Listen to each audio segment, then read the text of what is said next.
Hello everyone, welcome again to a new video session by अपनी tuition classes. So guys, इस video session में हम discuss करने वाले हैं एक्सरसाइज 2.2 के क्वेश्चन नंबर 8 को। So let's get started.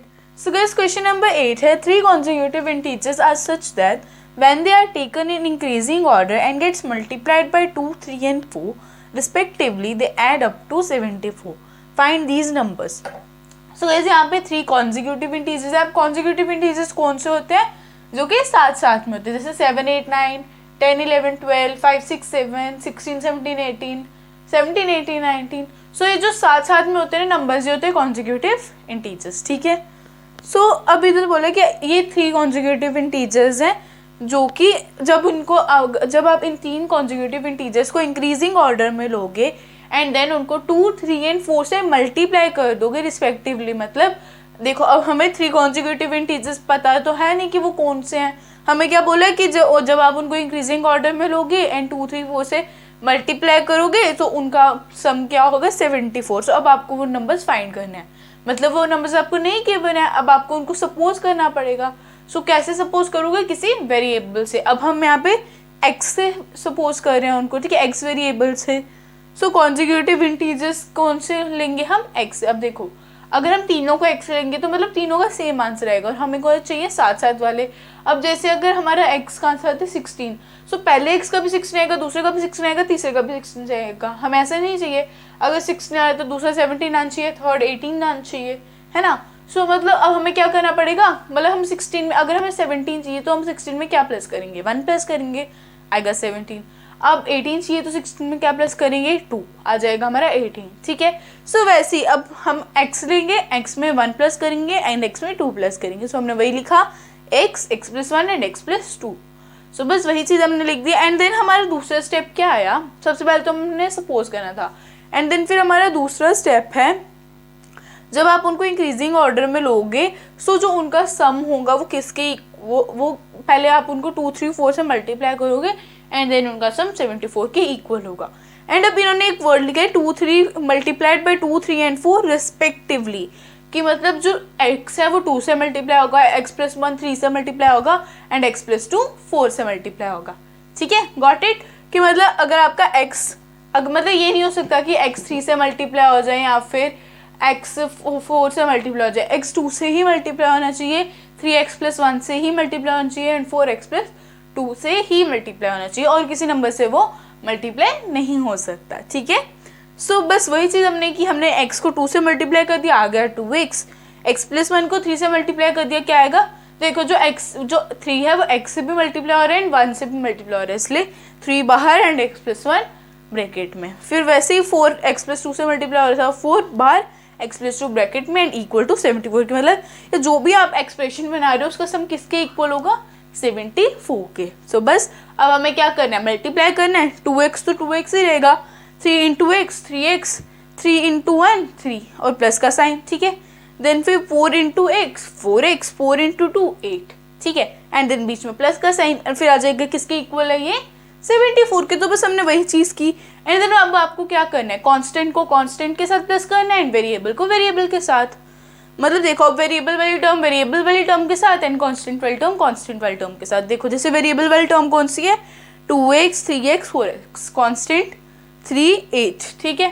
सो अभी क्या होंगे? आपस में प्लस हो जाएंगे, कांस्टेंट के साथ एंड वेरिएबल के साथ। तो कांस्टेंट क्या है? 2x 3x 4x। तो इनको प्लस करेंगे, 4 प्लस, अरे देखो 3 प्लस 2 5, 5 प्लस 4 9, आ गया 9x। ठीक है। And 8 plus 3 is 11। सो आ गया हमारा 9x प्लस 11 इक्वल टू 74। ठीक है, हमने ये चीज़ लिख दी। एंड देन अब आगे करना है। अब आगे क्या करना है? अब हमें आगे ट्रांसपोज करना है, क्योंकि देखो अब जो 9x और 11 है वो प्लस नहीं हो सकते। क्यों प्लस नहीं हो सकते? क्योंकि एक वेरिएबल वाली टर्म है एंड एक कांस्टेंट वाली टर्म है। सो मीन्स ये दोनों प्लस नहीं हो सकते। सो मतलब ट्रांसपोज करना पड़ेगा। सो अब हमें 9x अकेला चाहिए, सो मतलब 11 को ट्रांसपोज करना पड़ेगा राइट हैंड साइड में। सो अब हमें 11 को राइट हैंड साइड ट्रांसपोज करना है। सो इधर ये प्लस था, उधर जाके माइनस हो जाएगा। 74 माइनस 11 इज 63। सो आ गया 9x equal to 63। And then अब आपको क्या करना है? x को अकेला करना है, 9 को ट्रांसपोज करना है। सो 9 को जब RHS में ट्रांसपोज किया तो क्या होगा? LHS में वो मल्टीप्लाई हो रहा था x के साथ, RHS में वो 63 के साथ मल्टीप्लाई होगा, 63 के साथ डिवाइड होगा। सो 63 के साथ 9 को डिवाइड करो, कितना आ जाता है 7, बिकॉज 9 7 जा 63। सो x की वैल्यू आ गई 7।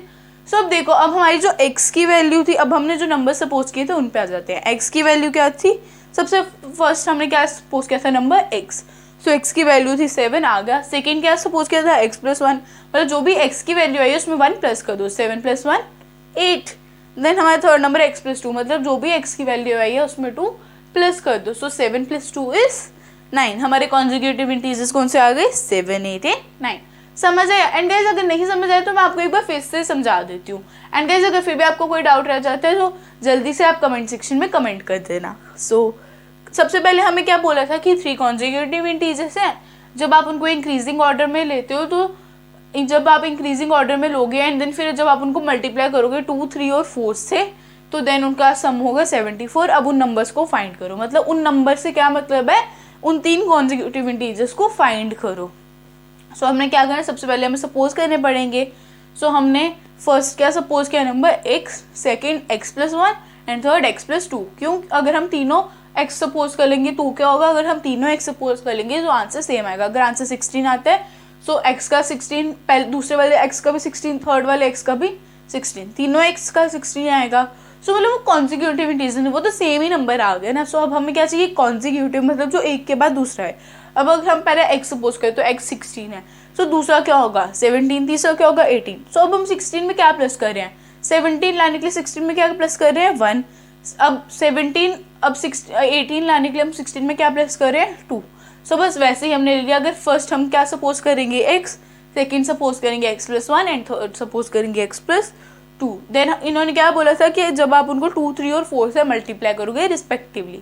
अब रिस्पेक्टिवली क्या है कि मतलब जो x है वो 2, जो पहला नंबर है वो 2 से मल्टीप्लाई होगा, जो थर्ड नंबर है वो जो 3 है वो सेकेंड नंबर से मल्टीप्लाई होगा, जो 4 है वो थर्ड नंबर से मल्टीप्लाई होगा। ना ही 3 फर्स्ट नंबर से मल्टीप्लाई हो सकता है और ना ही 2 थर्ड नंबर से मल्टीप्लाई हो सकता है। अगर रिस्पेक्टिवली नहीं गिवन होता, हाँ देन हम कर सकते थे, बट अब हमें जब रिस्पेक्टिवली गिवन है सो देन हम नहीं करेंगे इसको, ठीक है। सो देखो वैसे गाइस आंसर तो सेम ही आएगा तब भी, बट तब भी देखो अब हमें इन्होंने रिस्पेक्टिवली बोला है, सो इसलिए हम वैसे ही करेंगे। मतलब हम 2 को फर्स्ट नंबर से, 3 को सेकेंड नंबर से, 4 को थर्ड नंबर से मल्टीप्लाई करेंगे, ठीक है। सो बस फर्स्ट नंबर को 2 से करो, आ जाते हैं 2x, x है फर्स्ट नंबर जो 2x, 3 को x + 1 से, 3 बाहर x + 1 ब्रैकेट में, देन 4 को करना x + 2 से, 4 बाहर x + 2 ब्रैकेट में एंड इक्वल टू 74। सो अब क्या करना है, 2x का 2x, 3 × x is 3x, 3 × 1 is 3, ठीक है, बीच में प्लस का साइन, फिर 4 × x इज 4x, 4 × 2 इज 8, ठीक है, और बीच में प्लस का साइन, और आ जाएगा इक्वल टू 74, ठीक है। देन अब आपको क्या करना है, कांस्टेंट वाले टर्म को कांस्टेंट वाले टर्म के साथ, देन वेरिएबल वाले टर्म को वेरिएबल वाले टर्म के साथ। सो 2x, 3x and 4x variable वाले टर्म में, सो करते हैं प्लस, 2 + 3 5, 5 + 4 9, आ गया 9x। देन 3 और 8 है constant, so 8 + 3 is 11, 9x + 11 equal to 74। So अब तो ये प्लस नहीं होंगे आगे, सो ट्रांसपोज करना पड़ेगा। सो 11 को जब आप राइट हैंड साइड ट्रांसपोज करोगे, सो लेफ्ट हैंड साइड में वो पॉजिटिव था, बट लेकिन राइट हैंड साइड में जाके वो नेगेटिव हो जाएगा। सो क्या हो जाएगा, 9x = 74 - 11। अब 74 में से 11 माइनस करो, कितना आता है 63। सो 9x = 63। अब x अकेला चाहिए, सो मतलब 9 को ट्रांसपोज करना पड़ेगा।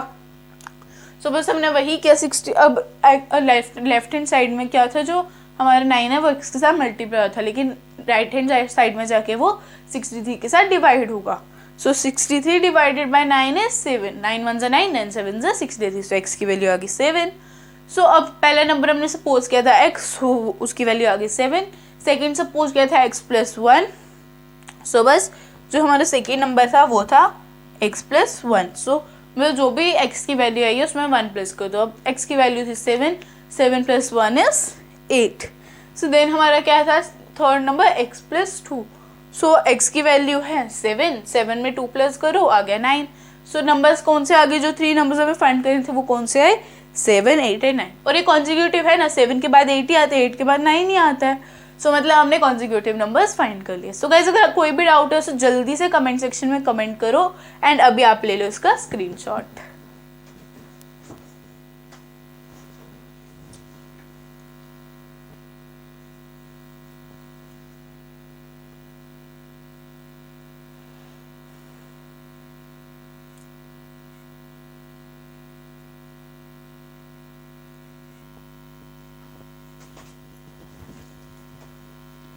सो गाइस चलो अब आ जाते हैं क्वेश्चन नंबर 9 पे। सो गाइस हमारा क्वेश्चन नंबर 9 है, the ages of Rahul and Harun are in the ratio 5:7. 4 years later the sum of their ages will be 56 years. What are their present ages? So guys यहाँ पे बोल रहा है कि जो हरुण है एंड राहुल है उनकी जो एजेस है उनका रेशियो है 5:7. ठीक है, उनकी एजेस 5:7 की रेशियो में है. 4 years later मतलब 4 साल बाद जो उनकी एजेस हैं उन दोनों की एजेस को मिलाकर 56 आता है. सो अब हमें बताना है कि उनकी प्रेजेंट एजेस क्या होंगे, कि मतलब वो अभी कितने साल के होंगे. सो गाइस अब देखो, जब भी मैंने आपको बताया था कि जब भी हम रेशियो वाले क्वेश्चन रेशियो आती है, सो हम कैसे सपोज करते हैं, जो हमारा फर्स्ट रेशियो होती है उसको हम, जैसे अब 5:7 है, सो 5 के साथ x लगाएंगे, 7 के साथ x लगाएंगे. जो 5x होगी वो राहुल की एज होगी एंड 7x होगी हरुण की प्रेजेंट एज. ठीक है, सो हम ऐसे उनको सपोज करेंगे. सो करते हैं सपोज. सो हमने कर लिया सपोज राहुल की एज को 5x ईयर्स एंड हरुण की एज को 7x ईयर्स. ठीक है, सो अब हमें क्या बोला है, आफ्टर 4 years 4 साल के बाद उनकी एजेस का सम है वो 56 ईयर्स होगा. कि मतलब 4 साल बाद राहुल की एज कितनी होगी, 5x + 4. कैसे, देखो जैसे अब आप 10 ईयर्स के हो. ठीक है, सपोज करो कि आप 10 ईयर्स के हो एंड अब 10 ईयर्स में 4 प्लस करो, मतलब 4 साल बाद अगर आप अभी 10 ईयर्स के हो, सो बताओ 4 साल बाद कितने के होगे, 14 ईयर्स. क्या किया, 4 प्लस कर दिए 10 में. बस वैसे सो गाइस बस वैसे ही हमें इसमें भी करना है. अब हमें पता है 5x ईयर्स हमने सपोज कर ली इनकी प्रेजेंट एज राहुल की. ठीक है, सो अब इसमें 4 प्लस करो, 5x + 4. सो एज कितनी आएगी, 5x + 4 ईयर्स, और हरुण की कितनी आएगी, 7x + 4 ईयर्स. सो बस हमने वही किया. एंड अब हमें क्या बोला है कि इन दोनों की एजेस का सम, मतलब इन दोनों की 4 साल बाद वाली एजेस का सम 56 होगा. 4 साल बाद वाली एजेस कौन सी है, 5x + 4 एंड 7x + 4. कहीं समझ नहीं आया, मैं फिर से समझाती हूँ. देखो क्वेश्चन में क्या बोलता है, जो राहुल एंड हरुण की एज है उनका रेशियो कितना गिवन था, 5:7. ठीक है, सो अब हमें क्या बोलता है कि 4 साल बाद उनकी जो एजेस हैं उनका सम कितना होगा, 56 ईयर्स. सो अब बताओ कि उनकी प्रेजेंट एजेस कितनी होंगी. अगर उनकी मतलब जो हमारी हमें प्रेजेंट एजेस गिवन है, सो उनका रेशियो गिवन है, हमें ये नहीं गिवन है कि वो कितनी है, हमें बस इतना गिवन है कि हमें मतलब जैसे ये नहीं बताया कि वो 10 ईयर्स के हैं या 14 ईयर्स के हैं, हमें सिर्फ इतना बताया है कि उनकी रेशियो है, मतलब उनकी एजेस का रेशियो कितना है, 5:7. सो मतलब अब ये एग्जैक्ट एज तो नहीं है उनकी, अब मतलब ये उनकी एजेस को सिंप्लीफाई करके आया होगा आंसर 5:7. बस वही चीज़ है कि अब हमें इतना पता है कि 5:7 उनकी एजेस हैं. मतलब राहुल की एज कितने में, मतलब कितना राहुल की एज का रेशियो इतना है, मतलब राहुल एंड हरुण की दोनों की एजेस का रेशियो है 5:7. सो अब हम राहुल की एज क्या सपोज कर लेंगे, 5x. अब हमने क्या किया, देखो मैंने आपको पहले भी बताया, जब भी हम रेशियो वाले क्वेश्चंस करते हैं हम उसमें क्या करते हैं, रेशियो से सपोज करते हैं. सो वैसे ही राहुल, अब देखो राहुल एंड हरुण, सो अब ना हम इनको ऐसे चलेंगे कि जो 5x है वो राहुल की है एंड 7x हरुण की है. अब हम क्या किया, हमने इसमें रेशियो के साथ हमने वेरिएबल जोड़ दिए. सो उससे हमने एक सपोज कर ली इनकी एज. सो राहुल की एज सपोज कर ली 5x एंड हरुण की एज सपोज कर ली 7x. ठीक है, सो बस वही किया. एंड हमें देन बोला था कि आफ्टर 4 years, कि जो आफ्टर 4 years होंगे, मतलब 4 साल के बाद उनकी एज कितनी होगी, 56. मतलब 4 साल के बाद उनकी एज नहीं होगी, 4 साल के बाद उनकी एजेस का सम होगा 56 से. एज तो ऑफकोर्स होगी, मतलब जो 4 साल बाद उनकी एजेस होंगी उनका सम आएगा 56 years. ठीक है, सो बस वही चीज़ हमें करनी है. जैसे अब सपोज करो कि आप 10 years के हो. सो अब मैं आपसे पूछूं कि आपके 4 years के बाद आपकी एज कितनी होंगी, आप बता सकते हो कि 14 years, या आपकी 11 है सो आप बता सकते हो कि 15 years, 12 है तो बता सकते हो 16 years, 13 है तो बता सकते हो 17 years, 14 है तो आप बता सकते हो 18 years होगी हमारी एज. तो बस आप क्या कर रहे हो, 4 प्लस कर रहे हो अपनी एजेस में. सो बस वही चीज़ हम यही करेंगे, इनकी एजेस जो हमने सपोज किया उनमें हम 4 प्लस करेंगे. अब राहुल की एज में 4 प्लस करो, 5x + 4 years. ठीक है, हरुण की एज में 4 प्लस करो, 7x + 4 years. इतना समझ आ गया. सो बस ये बोलता है जो 4 साल बाद वाली एजेस होंगी उनका सम होगा 56. 4 साल बाद वाली एजेस क्या है, 5x + 4 एंड 7x + 4. सो इनका सम क्या है, 56. तो वही चीज़ हमने लिखी, 5x + 4 + 7x + 4 = 56. सो अब क्या करना है, कांस्टेंट को कांस्टेंट के साथ प्लस एंड वेरिएबल को वेरिएबल के साथ. 7 + 5 is 12x and 7x + 5x = 12x and 4 + 4 is 8. ठीक है, एंड इनका सम कितना आएगा, 56. सो अब देखो जो 12x आ गया, ठीक है। अब आपको क्या करना है 50, अब आपको 12x को अकेला करना है, 8 को आपको राइट हैंड साइड भेजना है। अब लेफ्ट हैंड साइड में वो पॉजिटिव थे तो राइट हैंड साइड में जाके वो नेगेटिव बन जाएंगे। सो राइट हैंड साइड में क्या हो गया 12x इक्वल टू 56 माइनस 8। सो 56 में से 8 माइनस करो कितना आता है 48। सो 12x इक्वल टू 48। अब आपको x को अकेला करना है, सो मतलब आपको 12 को राइट हैंड साइड भेजना पड़ेगा। सो भेजते हैं। सो जब हम 12 को राइट हैंड साइड भेजेंगे कितना आएगा कि मतलब अब 12 को राइट हैंड साइड भेजा तो अब लेफ्ट हैंड साइड में वो x के साथ मल्टीप्लाई हो रहा था, सो राइट हैंड साइड में जाके वो x के साथ डिवाइड होगा। सो बस वही हमने किया, x equal to 48 upon 12, 12 one ज़ा 12, 12 फोर ज़ा 48, x की वैल्यू आ गई 4।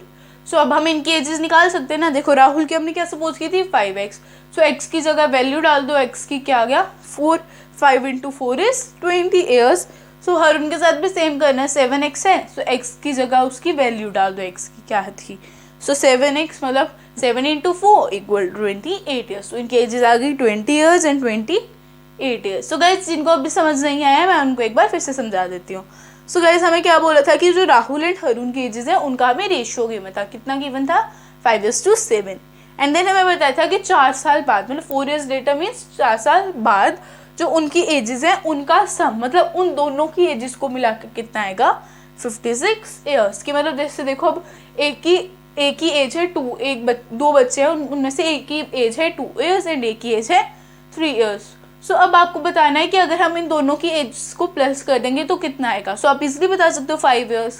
सो मतलब इन दोनों की एजेस का सम, उन दोनों बच्चों की एजेस का सम है 5 years, ठीक है। सो बस वैसे जो राहुल एंड हरून है उनकी 4 साल बाद वाली एजेस का सम है 56 years, ठीक है। सो अब आपको बताना है कि उनकी प्रेजेंट एजेस कौन सी होंगी। सो राहुल की प्रेजेंट एज कितनी आएगी 5x। अब कैसे हमने रेशो जो दी थी उसमें से हमने सपोज किया, उनमें वेरिएबल लगा के हमने उनकी एजेस को सपोज किया। राहुल की 5x ईयर्स एंड हरून की 7x ईयर्स, ठीक है। सो अब हमें बोला है आफ्टर 4 years मतलब हमें अब इनकी एजेस में 4 प्लस करने हैं। अब जैसे मैं अगर बोल दूँ कि आपकी 4 years आपके जो एजेस हैं, अगर आपको बताना है, अगर मैं आपसे पूछूँ कि आपको अपनी 4 years बाद वाली एज बतानी है, अगर सब देखो जैसे अब मैं सपोज करती हूँ कि मेरी एज 13 है, ठीक है। सो अब मैं 13 में 4 प्लस करूँगी। सो मैं अगर मैं पूछती हूँ कि मेरी एज कितनी होगी 4 साल बाद मेरी एज कितनी होगी। सो अगर मेरी एज 13 है, सो 13 में 4 प्लस करूँगी मैं कितनी आ जाएगी 17 ईयर्स। सो बस वैसे अगर किसी की 14 है तो आ जाएगी 18, 12 है तो आ जाएगी उसकी, देखो 14 है तो 18 आएगी, ठीक है।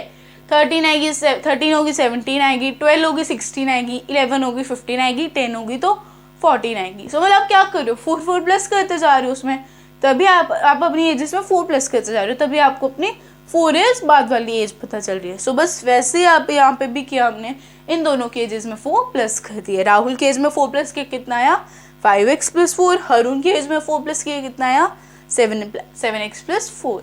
सो अब हमें बोला कि इन दोनों एजेस का सम होगा 56, मतलब 5x + 4 + 7x + 4 करेंगे तो कितना आएगा 56। वही चीज़ हमने यहाँ पे लिखी।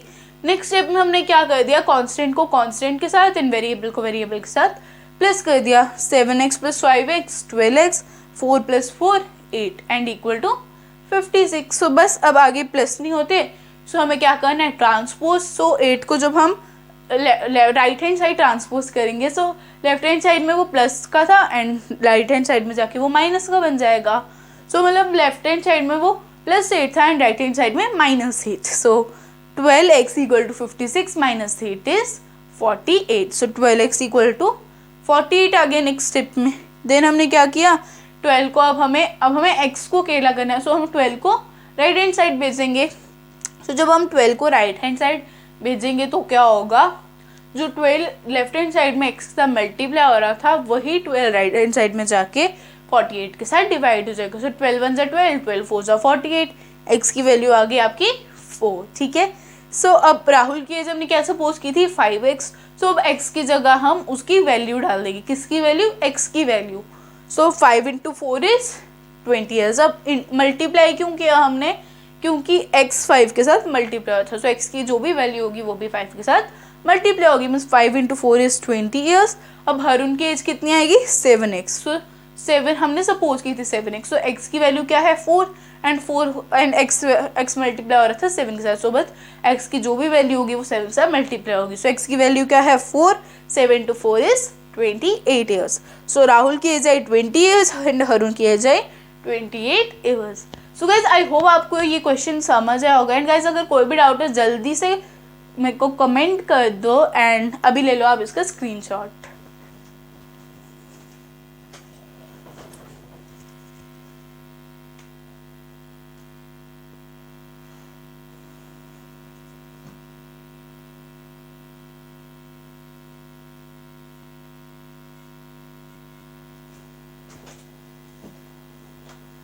सो गाइज आई होप आपको आज का वीडियो पसंद आया होगा। एंड गाइज अगर पसंद आया तो जल्दी से लाइक कर दो, जल्दी से लाइक कर दो। चैनल को सब्सक्राइब नहीं किया सो गाइज जल्दी से चैनल को भी सब्सक्राइब कर दो। सो गाइज फ्री है, सब कुछ फ्री है हमारे चैनल में, सो जल्दी से सब्सक्राइब कर दो।